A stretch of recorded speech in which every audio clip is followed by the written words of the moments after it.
जैसे कि आप देख रहे हैं कि ऑटम सीज़न पाकिस्तान में आया हुआ है और विंटर्स हैं, तो आउटडोर एक्टिविटीज़ के बहुत ज़्यादा लोग इनमें इन्वॉल्व हो रहे हैं। हम लोग ये कंपनी बारबेक्यू कर रहे हैं और इसका basically the reason behind was that to enjoy autumn.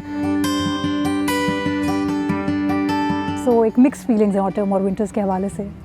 जी बिल्कुल है ऐसे, क्योंकि आप देखते हैं सन्नाटा हो जाता है, आप एक सर्टेन टाइम के बाद बाहर निकलें तो गुप्त किस्म का अंधेरा छाया होता है, तो ओवरऑल एक सैडनेस का ऑरा होता है। तो शायर जो कहते हैं वो ठीक ही कहते हैं।